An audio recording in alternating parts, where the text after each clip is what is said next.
noite, meu nome é Rafael Melkin, sou engenheiro de aplicação responsável pela parte leste do Paraná em Santa Catarina.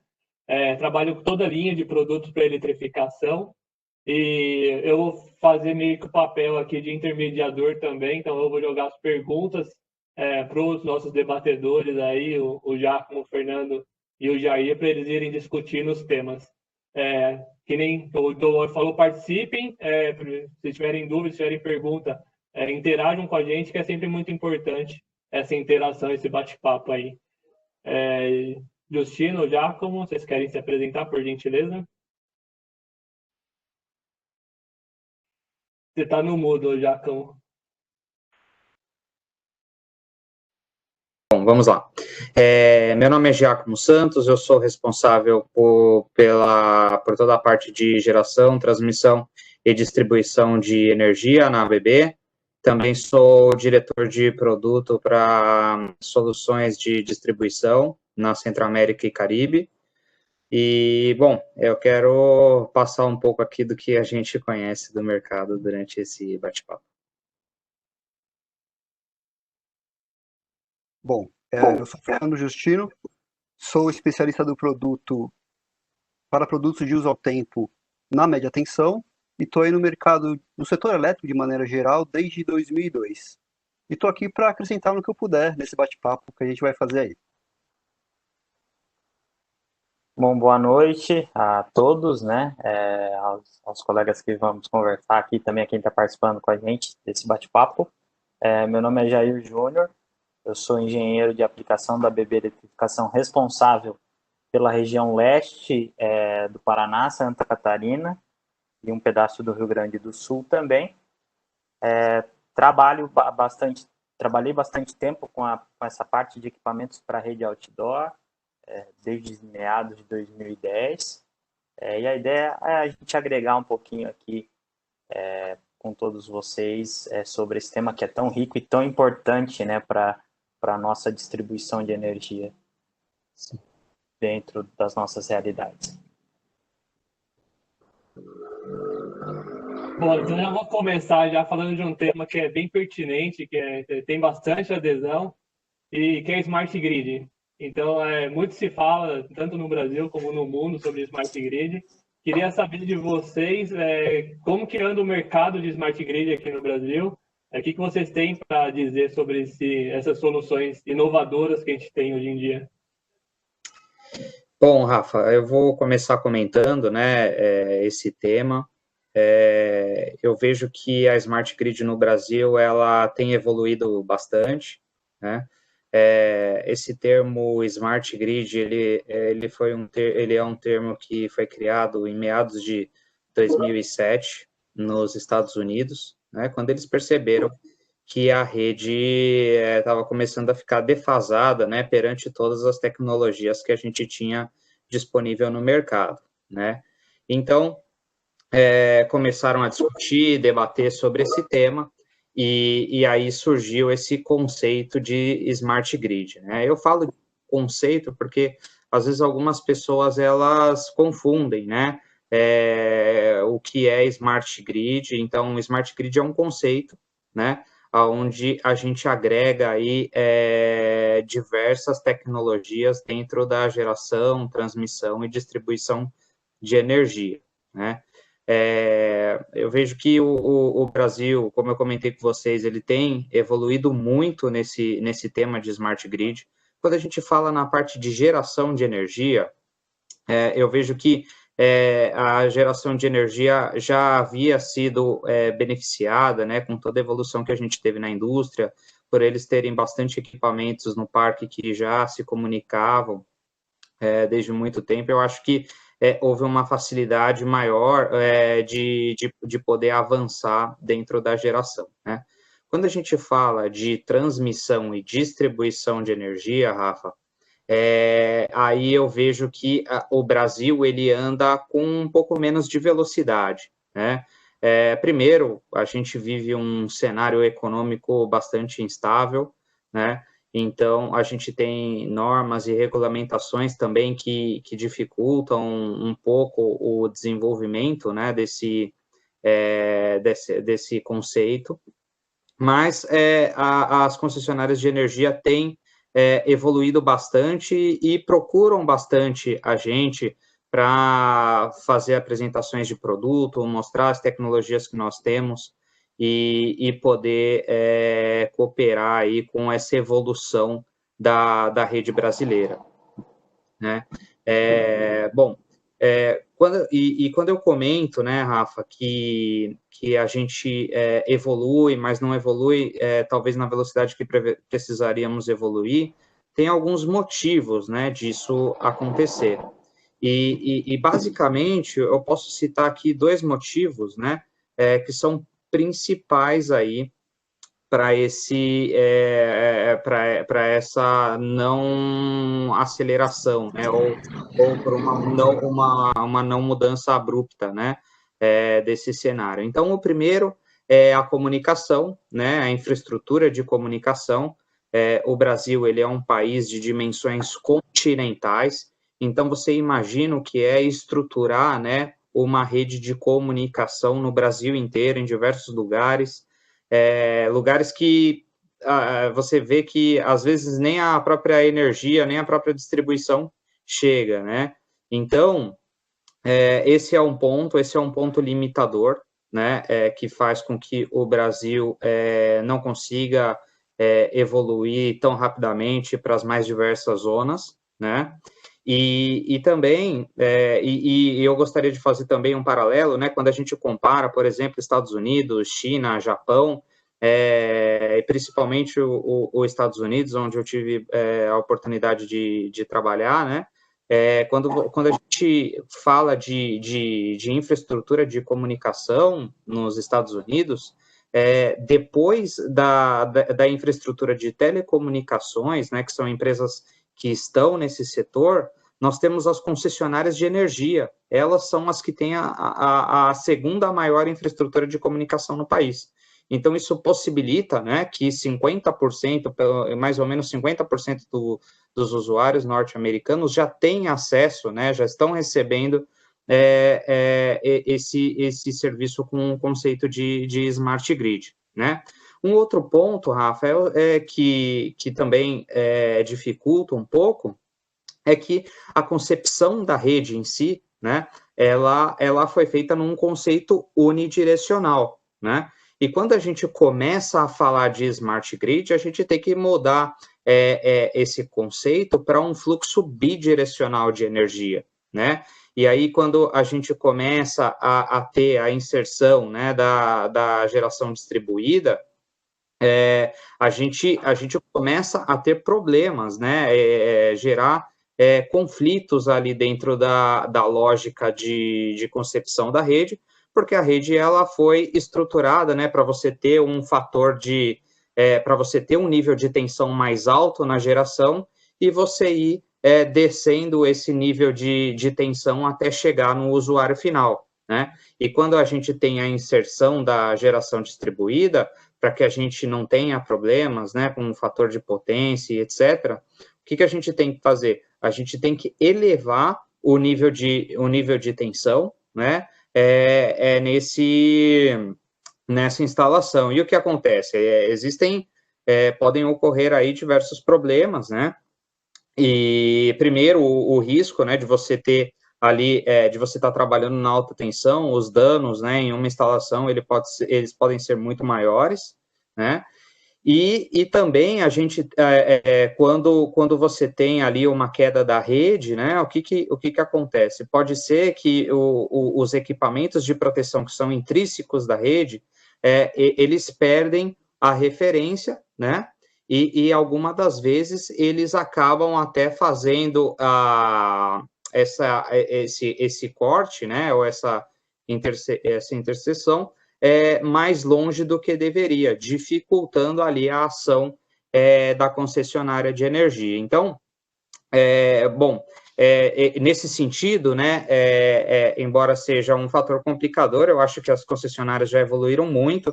Hoje a gente tem diversos, centenas e milhares de pedidos de acesso à conexão de geração distribuída, E isso está fazendo com que, claro, a distribuição avance de maneira bem rápida, né?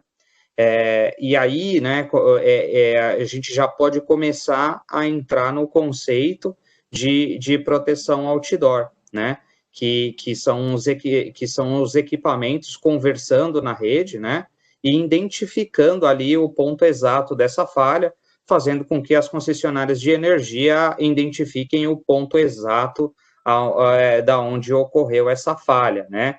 E como vocês sabem, no passado, né, sem essa comunicação, as concessionárias levavam mais tempo, né, para chegar até o ponto ideal ali, que seria o ponto onde eles fariam reparo. Então, existem estudos, né, principalmente no mercado norte-americano, que as concessionárias de energia levavam, né, em torno de 90 minutos para chegar e entender onde era o real ponto de se fazer ali o reparo, né? E hoje, com toda essa tecnologia que a gente oferece, que a gente tem no mercado, principalmente para os produtos outdoor, eles conseguem chegar num ponto de entender aonde seria o ponto de reparo em até 18 minutos. Isso faz com que o impacto, né, que recebe essa cadeia de distribuição quando ocorre uma falta, que esse impacto seja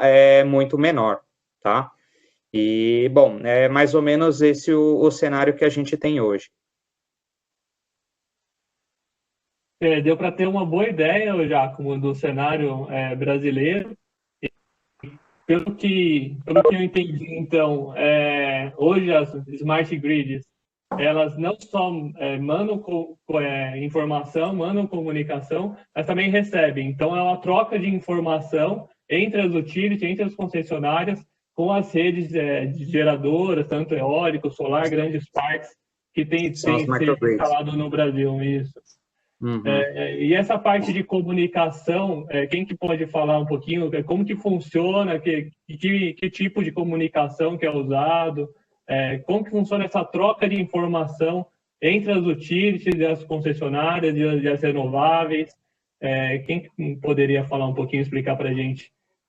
Justino? Bom, eu posso falar sobre isso.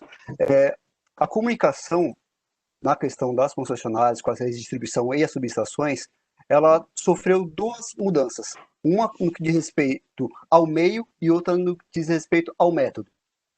Ao meio o quê? Porque a gente está saindo de uma rede que era 100% serial indo para uma rede mais Ethernet mesmo.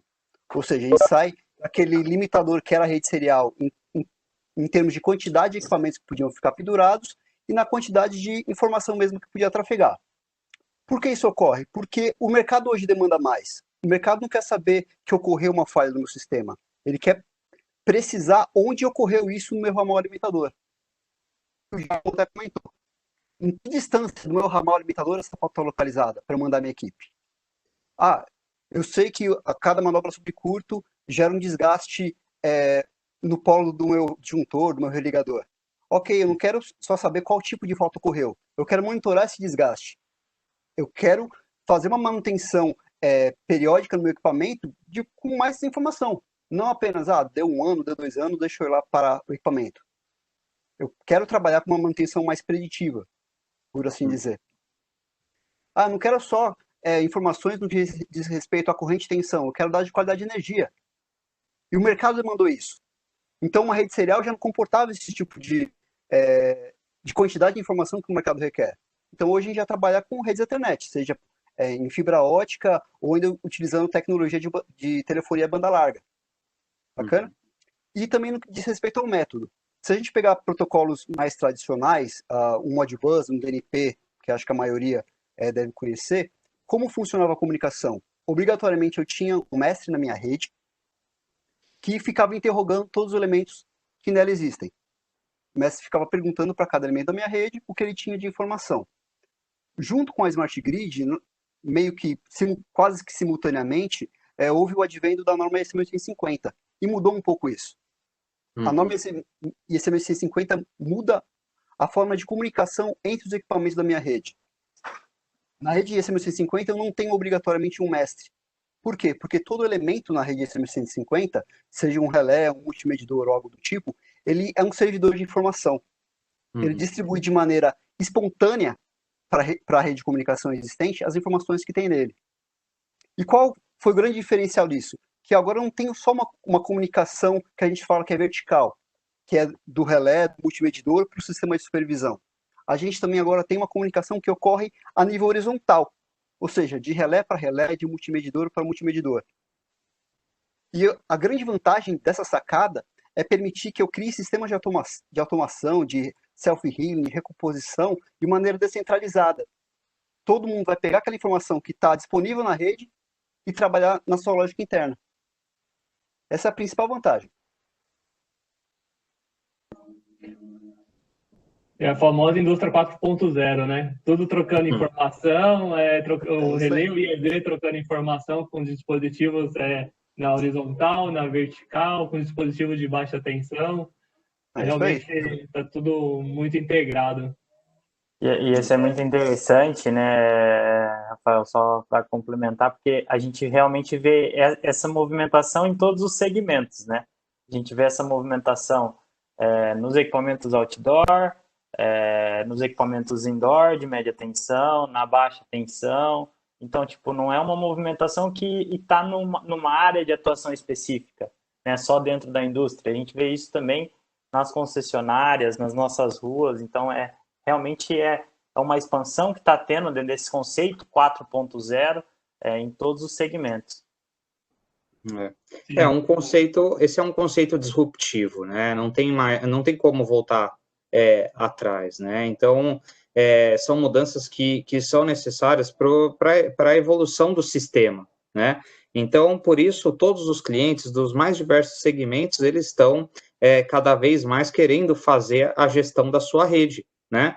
Porque isso eles economizam em tempo, eles economizam em dinheiro, né? Com relação a fazer as manutenções, né? Agora as manutenções passam a ser preditivas, né? Isso faz com que você gere uma economia enorme com respeito ao OPEX, né? Então, é muito importante, né, que as empresas, elas migrem para esse tipo de tecnologia, para esse meio, porque quem não se adaptar a isso vai acabar ficando para trás, né, e a gente sabe que ao longo da história, as empresas que não se adaptaram a essas mudanças que são disruptivas, elas acabaram fechando, né, porque hoje o mercado é muito aberto e competitivo, né, ainda que o Brasil não seja um dos mercados mais abertos do mundo, né? Mas a concorrência está aí por todo lado, então é importante você ser mais competitivo, é importante você entregar um nível de serviço mais alto, né? Dois exemplos sempre lembrados é a Kodak e a Nokia, né? Que eram empresas top de linha, que tinham ali equipamentos top e de uma hora para outra ficaram ultrapassadas, né? E, Jair, você que trabalhou, teve experiência de próximo das concessionárias, né? O que você tem a dizer em relação às especificações, às normas técnicas, das exigências que cada concessionária, porque aqui no Brasil é um monte de concessionária, né? Cada concessionária tem a sua norma técnica. E como que é essa tropicalização quando a ABB, com uma empresa multinacional, traz um equipamento padronizado lá da Europa ou dos Estados Unidos para o nosso mercado aqui brasileiro? Como que funciona isso? Esse é um ponto muito importante e muito interessante, Rafael. Por quê? Como você colocou, né? A gente tem as nossas referências, né? Como basicamente todos os equipamentos que a gente trabalha baseado em normas internacionais, né? Normas europeias e normas norte-americanas. E os equipamentos outdoor que a gente trabalha, que a gente está falando aqui, né? Também são baseados, ensaiados conforme essas normas internacionais. Porém, como você colocou muito bem, hoje no Brasil a gente é um país continental, né? Como o Giacomo bem colocou no início, e nós temos praticamente uma concessionária por estado, em alguns estados até mais de uma, né? Hoje nós temos mais de 63, 64 distribuidoras de energia no país, cada uma com sua particularidade. Então, esse é um ponto muito interessante. Além do fato, é claro, da questão dos extremos climáticos que a gente tem, né? Um equipamento projetado, por exemplo, para o Rio Grande do Sul, para eu utilizar ele lá em Boa Vista, ele tem que ter uma suportabilidade ao calor muito diferente, né? Então, além dessa questão de não termos uma norma nacional, muitas vezes, que direcione esses produtos, e cada concessionária, através das suas particularidades, ter as suas ETs, e eu não consegui, muitas vezes, ter que fazer customizações para que eu consiga atender a cada uma delas, eu tenho que me atentar muito a essa questão que você colocou muito bem da tropicalização, né? Por quê? Vamos falar um pouquinho da nossa realidade da ABB, né? Dos produtos que a gente vai abordar aqui. Quando eu trago esses produtos para o Brasil, eu não posso simplesmente ir lá fora, pegar essa tecnologia, trazer para o Brasil e dizer que eu vou aplicar ela aqui sem ter que fazer nenhum ajuste para essa tropicalização, porque eu estaria cometendo um erro. Porque nós temos, como eu falei, situações climáticas. Vou pegar um extremo, que não é o nosso caso. Eu tenho um equipamento que foi projetado para uma região de extremo frio, né? Região com temperaturas negativas, entre outros fatores. Aí eu trago esse equipamento para o Brasil e vou instalar ele no Nordeste a 45 graus, como deve estar hoje, né, na sala. Eu não tenho como dizer que esse equipamento ele vai estar operando nas mesmas condições de eficiência. Então, eu preciso fazer todo esse estudo de tropicalização para garantir, né, que o equipamento ele opere com uma eficiência plena em qualquer região, em qualquer concessionária, e considerando também o aspecto da padronização da diferenciação das ETs, né, que cada concessionária tem com a outra. E aí entra um ponto muito interessante, baseado até naquilo que o Fernando comentou, da comunicação, e o Giacomo também, que é o ponto onde mais eu diria que a gente tem que ter atenção à customização. Por quê? Cada concessionária tem um padrão de comunicação, um sistema de comunicação, um jeito de comunicar, um jeito de receber a informação do equipamento, um jeito de enviar essa informação para o equipamento que vai estar conectado à rede dela. Então, esse também é um ponto muito importante que a gente tem que levar em consideração quando a gente fala desses equipamentos para outdoor, olhando para o Brasil como um todo. E também, complementando, né, algo que já foi dito lá no conceito do Smart Grid, a gente está muito aquém. Eu acho que a gente ainda está muito longe daquilo que a gente pode chegar no conceito de Smart Grid. E os equipamentos outdoor, eles têm uma relevância muito grande para isso. Por quê? Hoje a gente olha para a realidade das concessionárias, e essas concessionárias elas são cobradas pela ANEEL, né, que é a nossa agência reguladora, para ter uma maior eficiência, olhando para o consumidor. Tem dois indicadores básicos, né, que as nossas concessionárias são cobradas, que é o DEC e o FEC. O DEC é o tempo médio de duração que o consumidor, que o usuário final, fica sem energia, e o FEC é a frequência que o usuário final fica sem energia.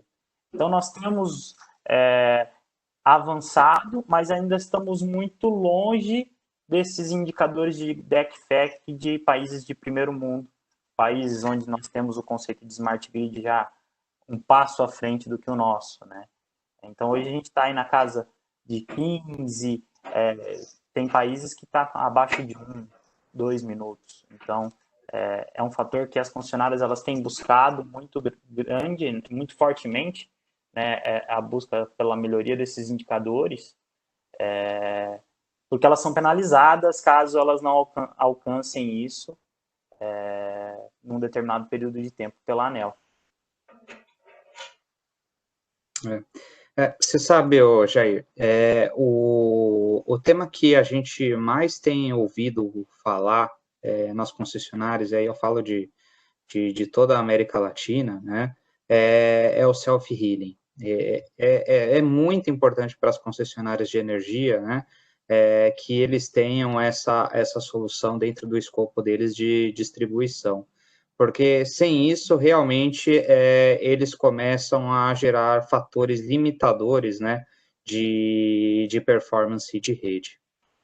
Então, esse é um tema que a gente tem ouvido falar bastante no dia a dia, né, de mercado. Sim, concordo plenamente, Giacomo. E aqui no Brasil não é diferente, né? Acho que quando a gente olha para as nossas realidades, é um tema que está muito crescente, esse tema do self-healing, e acho que é válido a gente trazer esse tema aqui também. Inclusive, essa questão do DEC e do FEC que você falou, Jair, no site da ANEEL, acho que os usuários conseguem acompanhar, né, qual que é o DEC e o FEC ali de cada uma das concessionárias, né? Sim. Então, eles podem ver lá qual que é o máximo de DEC e FEC que a ANEEL permite para aquela concessionária, para aquela região, e aí, uma vez ultrapassado, que nem você muito bem falou, aí tem as penalidades que a ANEEL impõe. Que pode chegar à perda da concessão, né? Então, é um fator que pode levar à perda da concessão da distribuição. Eu acho que é importante, né? É uma forma da ANEEL medir e cobrar, né? Para que as concessionárias forneçam um serviço de qualidade, né? Sem dúvida alguma.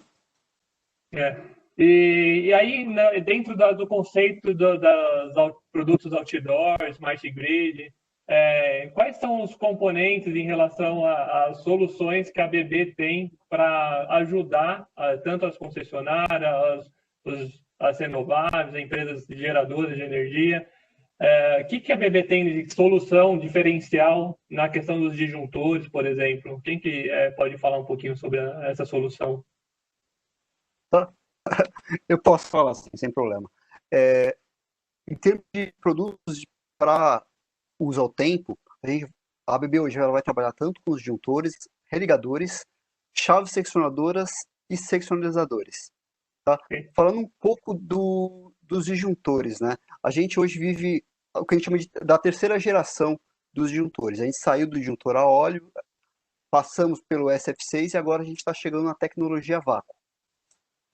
Essa tecnologia agregou em termos de produto, de qualidade de produto. Primeiro que ela tem um menor custo de manutenção. Ou seja, como ela não precisa de uma reposição de um gás SF6, uma reposição de óleo, o custo da manutenção fica menor e aumenta a periodicidade dessa manutenção.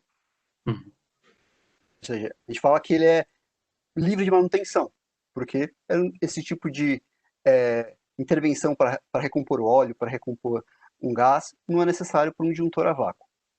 A vida útil dos disjuntores a vácuo são maiores comparado às outras tecnologias. A gente está falando de 10 mil manobras no disjuntor a vácuo, no disjuntor de média tensão.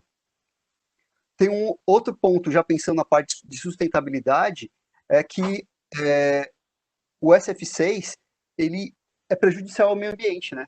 Ele é um dos gases causadores do efeito estufa. Então, pensando em sustentabilidade também, o disjuntor a vácuo leva essa vantagem. Tem uma outra questão que a recuperação da rigidez elétrica é mais rápida no vácuo comparado ao SF6. Isso permite um número maior de religamentos num intervalo menor de tempo. Bacana, isso significa que o meu tempo que eu vou ficar com o sistema desligado também vai ficar menor. Isso responde? Sim, eu acho que é muito legal isso, né, Fernando, porque você colocou muito isso do disjuntor, e eu acho que essa migração, né, do F6 ao vácuo é algo que a gente já visualiza com muita clareza, e não só nos disjuntores, né? A gente vê outros equipamentos que também estão tendo essa migração, né? E eu acho que é válido comentar, você tem mais propriedade. Hoje em dia, as especificações já tendem muito mais para o vácuo do que nem permitem mais o SF6, né? Sim, sim, tanto para adjuntor quanto para religadores também, religadores a vácuo. Isso que a gente tem para. Oi? Isso que a gente tem para. De vácuo temos. Não só para uso ao tempo também, tá? Para uso interno também, adjuntor, chaves de. Chaves seccionadoras, contatores. O vácuo veio e veio para ficar, não é algo que vai sair tão cedo, não. Mas ainda não é 100%, né, Jair? Há pouco tempo atrás, para falar a verdade, algumas semanas eu recebi uma solicitação de juntor a óleo. Então, você ainda conseguiu encontrar ainda. O cara andou Voltou algumas casas no tabuleiro. algumas casas no tabuleiro, né? E em relação à manutenção, é vantajoso? Que vocês têm a dizer para o disjuntor a vácuo? Tem alguma vantagem em relação a tempo de manutenção, preparo do especialista ali para fazer essa manutenção? O que vocês têm para dizer? Tanto a manutenção é menor, né? Porque, como eu comentei, não precisa estar repondo gás, no caso do SF6. Digamos assim, que o disjuntor a vácuo ele é mais plug and play. Se eu tiver algum problema no colo, quebrou um isolador, algo do tipo, é muito mais fácil. Ele é stand-alone, eu posso ir lá e fazer essa reposição. Ou seja, até o treinamento do profissional que vai fazer esse tipo de intervenção não precisa ser tão avançado comparado aos disjuntores de tecnologias passadas. Legal, é uma vantagem também, a mais. assim, só complementando, Rafael, por exemplo, um exemplo bobo, né? No equipamento, quando ele é SF6, você tem lá um dos fatores que o operador ele tem que monitorar é a pressão do gás no interior. Então, por exemplo, ele vai ter lá o equipamento para visualizar a pressão caiu, que indica, né, que está tendo algum vazamento de gás, é um fator para ele se preocupar mais. Fator esse que não existe, né, nos equipamentos a vácuo. Então, essa manutenção realmente ela é muito mais simplificada. Sem dúvida, é uma preocupação a menos, né? Sim. Tempo de mão de obra menor, tudo, realmente tem algumas vantagens aí bem interessantes. E vocês falaram de religadores, falaram de seccionalizador. Em relação aos religadores, quando que eu uso um religador? Quais são as vantagens dele? E quem que pode falar e explanar um pouquinho mais sobre os religadores? Acho que vai ser eu de novo. Tá? Vamos lá, manda aí, Jair. Justino, Tranquilo. manda aí. Vamos lá. O religador é um dispositivo cuja função principal é detectar, isolar e recompor falhas, principalmente as que são transitórias. Pensa que 80% das falhas que ocorrem na minha rede elétrica são falhas de característica transitória, ou seja, acontecem num instante, no outro instante já não estão mais lá. O religador ele veio para atuar justamente com essas faixas transitórias. O que acontece? O religador detecta uma falha, ele inicia um processo de abertura e fechamento do equipamento em tempos pré-programados. O mais comum no mercado brasileiro é a gente ter, por exemplo, 3 religamentos. É o mais comum. Ok. Por exemplo, um galho está encostando na minha rede elétrica. É algo temporário. De repente bateu com vento e já vai sair. Ok. Ele bateu a primeira vez, o meu religador detectou essa falha. O que ele vai fazer? Ele vai abrir para isolar e vai fechar logo em sequência. Bacana. Se o galho estiver lá ainda, o meu religador abre de novo. Ou seja, já fiz uma contagem. Abri, fechei, agora estou abrindo de novo, estou entrando no meu segundo ciclo de religamento. Ok, ele vai contar um tempo maior, uns 30 segundos, por exemplo, e vai fazer uma segunda tentativa. Ok, o galho permanece lá. Aí o religador começa uma terceira contagem. Ok, eu vou abrir de novo e vou contar um tempo, por exemplo, 1 minuto. Passado esse 1 minuto, ele fecha de novo. Se o galho já saiu de lá, ok, o sistema volta a ficar alimentado. Caso não, ele vai para bloqueio. Ou seja, ele vai permanecer aberto e a gente vai ter que mandar uma equipe de manutenção para verificar o que ocorreu, né? Acho que aqui não é mais uma falta transitória, vira uma falta permanente. Sem saber, eu imagino que todo mundo que está aqui participando com a gente hoje já identificou na prática o funcionamento de um religador. Quando você está naquele dia de temporal e a luz dá aquela piscada e volta, né? Muito provavelmente foi um religador que abriu numa falha transitória, né, como o Fernando bem colocou, e que aí já pôde voltar um galho que bateu, alguma coisa rápida, e aí já conseguiu restabelecer o fornecimento de energia rapidamente. Então, com certeza, muita gente aqui já viu o religador funcionando, né? Sim, Pode falar, Fernando, desculpa. Não, e a principal vantagem do religador é justamente essa, porque ela contribui para um menor tempo de parada no fornecimento de energia, por causa dessa recomposição automática que ocorre. Como tem um IED que está junto com o religador lá, eu também consigo fazer uma análise remota, consigo efetuar comandos de uma central de operação da concessionária. A gente poderia dizer que o religador hoje ele seria o elemento mais importante numa implementação dessa rede Smart Grid da concessionária no aspecto de reestabelecimento? Sim, o religador é o cérebro do self-healing, por exemplo. Ele que processa essas informações. E o que é o self-healing? Vamos lá. Boa.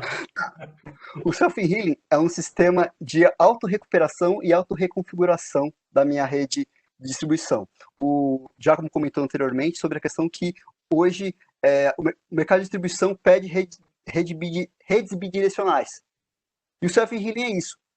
É uma topologia que permite o fluxo bidirecional de energia, ou seja, ela pode ir em um sentido ou em outro. Em caso de alguma falha, a rede consegue se recompor de maneira automática, sem intervenção de um operador.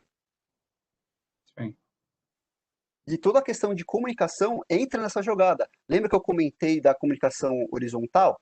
Em cada religador eu vou ter o meu relézinho lá pensando no meu protocolo EC1150 lá, ocorreu uma falta aqui perto de mim, eu vou abrir. Ele vai compartilhar essa informação com todo mundo que estiver na rede.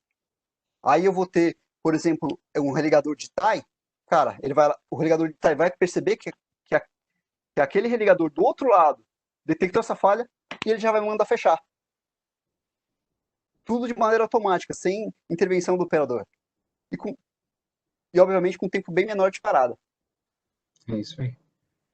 Aproveitando o gancho, pessoal, já passou por isso, né?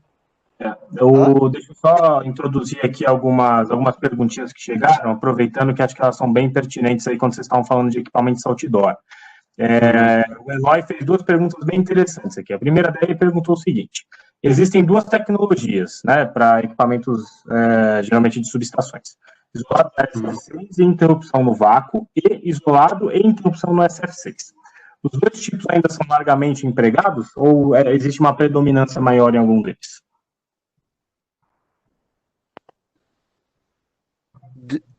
Desculpa, cortou um pouco o que você falou, mas você perguntou com relação à tecnologia SF6 e vácuo, você falou. Isso. Dos equipamentos. Existem, né, ele comentou, o isolado SF6 e interrupção a vácuo, e isolados e interrupção no SF6. Né? Os dois tipos ainda são largamente empregados? Essa foi a pergunta do nosso colega Eloy. Eu posso responder essa pergunta, Felipe, e aí a minha resposta é a seguinte: ambos são largamente empregados, sim. A gente tem toda a rede que é mais antiga, né, ela acaba utilizando o SF6, e não tem jeito, era a tecnologia que a gente tinha na época, né? Mas quando a gente fala de todas as novas demandas que a gente tem e que elas vêm para o mercado, essas demandas sim estão sendo atendidas com a tecnologia a vácuo, tá? Mas sim, as duas são amplamente empregadas, né? Agora, quando a gente fala com uma relação temporal, né? Uma foi empregada no passado porque era a tecnologia que existia, né? E hoje nós estamos empregando uma nova tecnologia por conta de N fatores, né? Então, sim, mas ambas estão aí no mercado e a gente facilmente encontra elas aí em diversos dos nossos clientes, tá? Boa, Giacomo. Complementando assim, Felipe, só essa fala do Giacomo também, por exemplo, falando dos religadores, né? Os religadores, a gente tinha os religadores antigamente SF6 e hoje a gente tem os religadores a vácuo. Eu diria que nós falamos aí mais de 63, mais de 60 utilities, né? Se a gente tiver 10, estou chutando alto ainda, tá? Que aceitem ainda compras novas de religador SF6 são muito. É difícil. Então, Mudou. é muito difícil nas compras novas hoje a tecnologia SF6 ser implementada. Bom, uma outra pergunta, obrigado pelo esclarecimento, gente. Uma outra pergunta que o Eloy colocou foi: atualmente existem ligadores de 34,5 kV para nível de curto-circuito maior que 20K? Desculpa, cortou tudo que você falou, Felipe. Atualmente, existem religadores de 34,5 kV para nível de curto-circuito maior que 20K?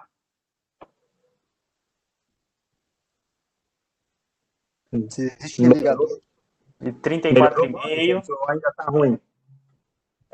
Se existem religadores de 34,5 kV com curto-circuito maior que 20K. Exatamente.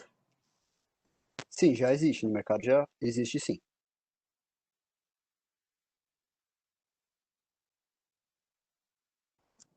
Legal. E tem uma última pergunta para introduzir aqui, tá? O Márcio, ele perguntou o seguinte: há alguma tendência de uso de smart grid, medidores de energia, por exemplo, integrados com PLC para apuração online de DEC e FEC pelas concessionárias de distribuição no Brasil? Essa é uma pergunta bem interessante, porque também esse é um elemento que as concessionárias estão mudando muito, né, nos últimos anos. São os medidores que elas utilizam para fazer as medições, né? E os medidores de geração distribuída são um exemplo disso. Então, sim, os medidores estão sendo cada vez implementados, medidores mais inteligentes, aprovados pela concessionária, porque essa demanda realmente está muito crescente, né? Também. Legal, gente. Essas foram as perguntas. Podem seguir. Bacana. Obrigado, Dugoff. Obrigado pelas perguntas. Em relação ainda aos religadores, a gente fica, quando pisca a luz, a gente já fica meio apreensivo, né? Será que foi um religador que está piscando ou se realmente acabou a energia? A energia volta, a gente já fica naquela apreensão de novo, né? Pô, será que vai piscar de novo? Acho que todo mundo passou por isso. Rafa, quando não é o meu time que está jogando, tá tudo bem. Na hora do pênalti, né? O cara vai bater.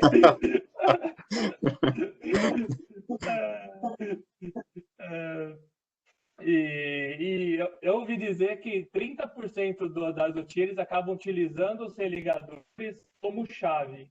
O que leva a essa subutilização desses religadores como chave, sem ter essa função de chavear em alguns momentos em falhas transitórias?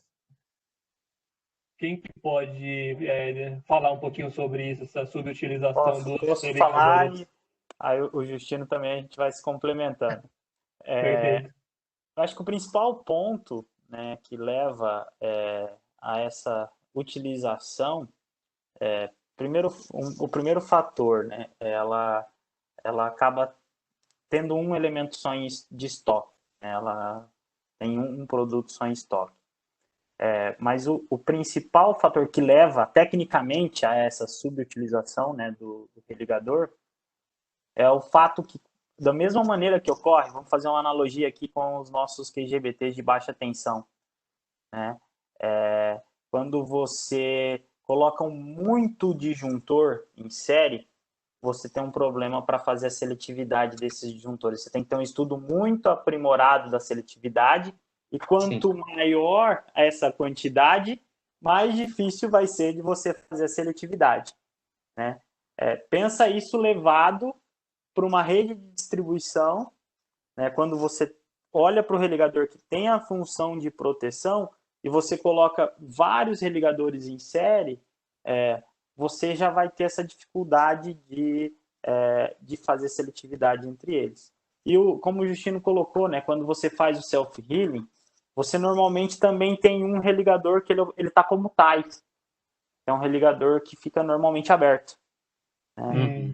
Que ele faz a conexão para uma segunda fonte de geração para deixar o mínimo de clientes sem energia. Esse também é um equipamento normalmente que tem a função de proteção desabilitada. Sim, em caso assim, a gente pode usar, por exemplo, uma chave seccionadora, de usar o tempo, ao invés de estar usando um religador. Claro. Porque Aproveita a chave então e já fala um seccionadora... pouco da chave seccionadora para a gente, Justino. Tá? Levanta a bola Sem, lá na porta. sem problema. A seccionadora em si, ela tem justamente essa capacidade de estar fazendo tantas manobras de abertura e fechamento sob carga, tá? Ela não vai fazer uma abertura sob curto, porque isso é a função do irrigador, mas a questão de abertura e fechamento sob carga para fazer a questão do direcionamento do fluxo de energia, o seccionador atende 100%. Bacana? Também é um equipamento de pouca manutenção, porque geralmente é um equipamento robusto. Por ele estar dentro de uma câmera de aço, ele não vai ter problemas de ter arcos externos, porque está tudo ali dentro de uma mesma câmera. Tá? Bacana? E ele pode ser também controlado remotamente. Eu posso ter um IET acoplado a ele para eu fazer esse comando remoto ou ainda como parte do self-healing mesmo. Que legal. E acho que também as dimensões também, acredito eu, que tenha diminuído bastante, né? Ah, sim. Junto com a tecnologia. E além das chaves seccionadoras, do religador, tem também, a gente ouve falar de seccionalizador. Quando que eu uso um, quando que eu uso o religador, eu uso os dois, eu uso o seccionalizador. Como que funciona essa lógica essa topologia de rede?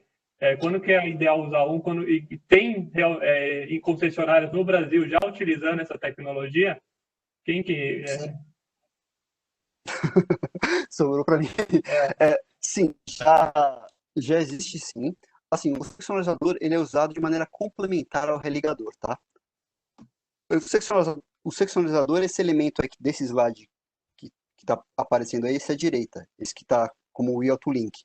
Ele fica montado numa base fusível, ele é um dispositivo que é autoalimentado e ele possui uma tecnologia embarcada nele, possui um módulo eletrônico. Como ele funciona? Assim como o religador, ele faz uma contagem do ciclo de abertura e fechamento. Mas diferente do religador, ele não abre nos primeiros ciclos. Como funciona? Só para fazer uma pequena analogia. Aquele galho voltou a bater na minha rede elétrica. Ok. O religador percebeu e fez uma abertura. O seccionalizador percebeu essa falta também. Só que ele permaneceu fechado e ele contou 1. Ok. Bacana. O religador fechou. O galho continua lá. O religador abriu novamente, iniciou um segundo ciclo.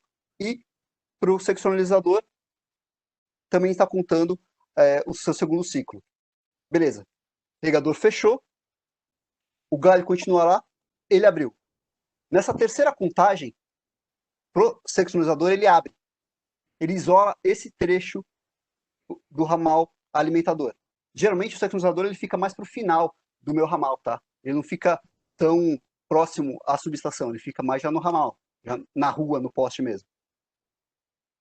E ok, na hora que ele abriu, pro religador aquela falta não existe mais. Então, quando finalizar o tempo do terceiro religamento do religador e que ele voltar a fechar, ele vai permanecer fechado. Bacana? Vão funcionar de maneira complementar uma a outra.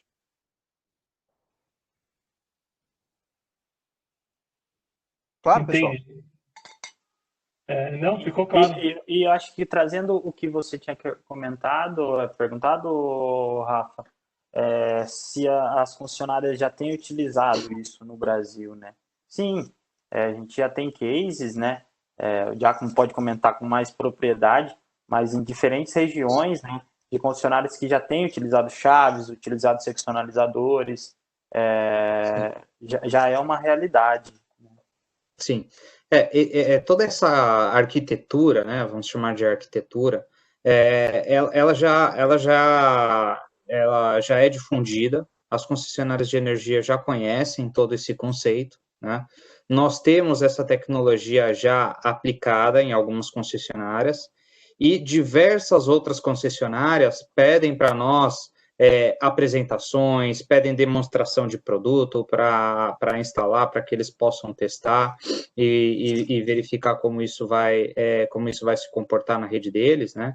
Então, toda essa arquitetura, todas essas tecnologias, elas já são bem difundidas no mercado, né? Algumas concessionárias ainda não utilizam e ainda utilizam os religadores, né, como chave, mas muitas concessionárias já têm no seu plano poder trocar e obter esses equipamentos para fazer uma arquitetura, eu vou dizer, um pouco mais saudável, né? Então, é uma tecnologia que já está ficando bem difundida aqui no mercado brasileiro, tá? E eu acho que é legal, Rafa, eu acho que esse web acontecer assim nesse encerramento do mês, né? E quem está acompanhando as nossas web sessions vem vendo a gente falar de diversos temas, né? De baixa tensão, de painéis de média, e agora falando também dos produtos outdoor, né? Com essas tecnologias. Então a gente vê hoje que a ABB Eletrificação, né? Ela está presente, né? Com o termo que a gente brinca, Eletrificação 4.0, em todas as nossas áreas de atuação, em todas as pontas, né? Em baixa tensão, painéis de média tensão, equipamentos outdoor. Então, essa eletrificação 4.0 é algo que está no nosso DNA da ABB, né? Com certeza. Realmente, que nem você falou, tá todas as pontas, né? Desde a geração, distribuição, na casa nos postes, em toda a cadeia de eletrificação, a ABB está presente. E em relação ao seccionalizador, pelo que eu percebi também, as concessionárias passam, além de ter uma rede mais confiável, também ter informação, né? Quantas vezes aquele seccionalizador salvou ali aquele região, né? Para não atingir aquele DEC e o FEC lá que vocês falaram. Eu acho que informação hoje é a base de tudo, né? Hoje a gente, vivendo essa pandemia, tem que trabalhar de casa, então troca de informação, a gente vê que realmente é muito importante ter essas informações dos nossos equipamentos, auxilia demais toda a cadeia, né, de geração e distribuição. E isso é muito legal. Vou dar um exemplo aqui, que nesses anos eu vi, né? A gente vê equipamentos, por exemplo, que estão atrelados diretamente ao DEC e o FEC, naturalmente tem tido essa migração para tecnologias, para o sistema de monitoramento, né? Já há muito tempo, há alguns anos, né? Com tecnologias sendo implementadas.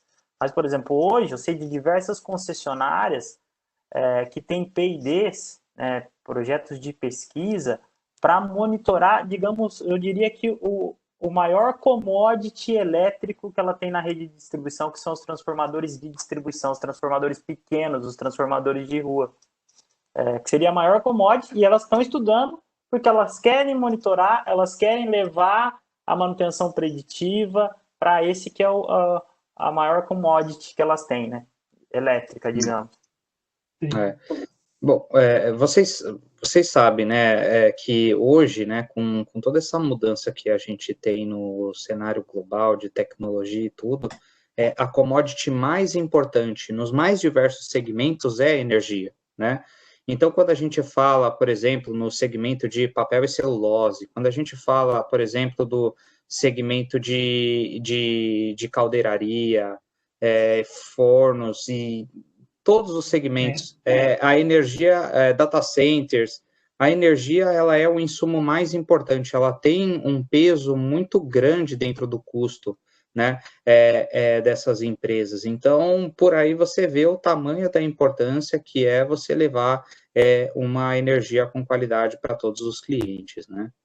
Então, acho que é esse o caminho que o mercado tá nos levando, né, e consecutivamente leva as concessionárias, né?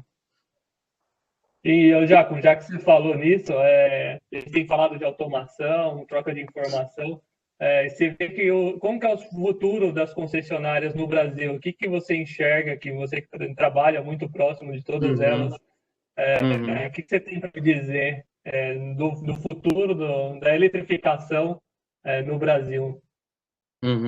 Olha, Rafa, eu vou fazer um parênteses aqui, que é o que eu vejo hoje dentro das concessionárias, né, versus a evolução que eu começo a sentir aí até por um feeling, né? Isso ninguém me falou, mas é o que eu acabo sentindo aí para o futuro. Eu já acabei trabalhando com muitas tecnologias, né? Que no passado não eram na realidade, acabaram virando. Então, eu tenho um conceito sobre as concessionárias de energia que é mais ou menos o seguinte, né? Todos os negócios, eles sofrem mutações, né, ao longo do tempo. E eu acredito que no futuro, as concessionárias de energia, elas vão parar de ser apenas provedores de energia, e eles vão começar a entender que eles podem ser provedores de soluções urbanas, né? Com toda essa automação que a gente vê da rede, com todo esse cenário onde tudo se comunica, né? A integração de todos os pontos, quando a gente vê desde o ponto de geração até o cliente final, o consumidor, todo mundo tendo acesso a informações, né?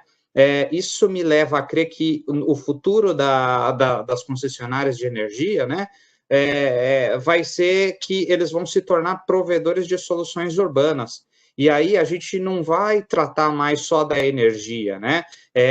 A gente começa a ter um mapa 3D de toda a rede aérea, toda a rede subterrânea, a gente começa a ter a informação lá do usuário final, o usuário final tem a informação de quanto ele está consumindo, ele consegue prever esse custo, o próprio usuário começa também, né, a entender o quanto aquele custo de energia pesa no bolso dele, ele começa a pensar em soluções para fazer com que a casa dele seja mais eficiente. Então, a gente já está começando a tratar eficiência energética, né? Quando a gente fala, por exemplo, o monitoramento de árvores, por exemplo, que podem cair ali em um fio e cortar a rede de distribuição, então eles podem começar a ter uma visão dessas árvores e quando fazer a poda, vender esse serviço talvez para as prefeituras. A gente fala também, né, existe uma conexão muito grande ali sobre os postes, né, sobre a iluminação urbana, então eles podem começar a procurar soluções nesse sentido. A gente pode também, que eu acho que tem muito a ver, começar a olhar, por exemplo, para o sistema de mobilidade, e aí a gente pode falar de mobilidade elétrica, pode falar de sistema de semáforos, que eles vão conseguir abrir determinados semáforos quando ocorre uma falta, e aí eles chegam mais rápido a esse ponto, fazendo com que a energia volte mais rápido e diminuindo o impacto econômico naquela região. Então, eu vejo, né, um cenário onde a gente começa a gerar oportunidades, né? Então, são oportunidades na normatização, oportunidades de negócio para as concessionárias de energia, né? Mobilidade elétrica, olha o quanto a gente quanto se fala de mobilidade elétrica, né? Eu tenho trabalhado em diversos projetos para carregadores de veículos elétricos. Existem diversos estudos onde as concessionárias estão trabalhando e tentando entender como será o cenário, né? Com a mobilidade elétrica, quanto isso vai consumir da rede, se precisa fazer mais investimento, se não precisa, qual é o tipo de comportamento que esses carros e esses carregadores pendurados na rede, qual é o impacto que isso traz. Então, eu vejo um mundo muito conectado, né, e acho que quem vai estar à frente aí de toda essa tecnologia, de todo esse desenvolvimento, são as concessionárias de energia, que são quem vem dedicando bastante tempo a essas soluções nossas de urbanização. isso é muito legal, né? Complementando, Diaco, que a gente um fator interessante, né? A gente disse lá no começo, eu comentei que nós temos muitas concessionárias com especificações diferentes, mas a gente não pode desconsiderar que elas se conversam entre si, trocam experiências, cases de sucesso, cases de melhoria, e nesse sentido do que o Giacomo comentou, é bem interessante que existe um evento bianual chamado SEND, Seminário Nacional de Distribuição de Energia. É um evento das concessionárias, onde eles vão apresentar o que eles estão trabalhando de novo, o que eles têm de inovação, o que eles conseguiram trazer de novo para a sua operação. E é realmente isso que o Giacomo falou, você vê de projeto de poda de árvore, então é tecnologia em todas as pontas, a gente não está falando só na tecnologia, na ponta da distribuição do tráfego de energia elétrica. Você vê que eles estão realmente trazendo tecnologia, trazendo comunicação e ficando realmente cada vez mais tecnológicos. Eu acho que o que favorece bastante também são os projetos de P&D, projetos de eficiência energética, projetos sem dúvida. Que, com certeza, faz com que as concessionárias olhem para esses outros mercados também e tragam essas inovações para o povo, no geral. E vocês vão agora me dizer também que a ABB vai desde o religador até os carregadores para carro, então, tem solução. Eu diria que do sol até a tomada eu não conheço quem tem mais produtos na ABB. Bom saber. Bom, acho que estamos aí no limite do nosso tempo. Queria perguntar se o Dolgoff tem mais alguma pergunta aí do público. O pessoal mandou mais alguma dúvida aí para a gente esclarecer.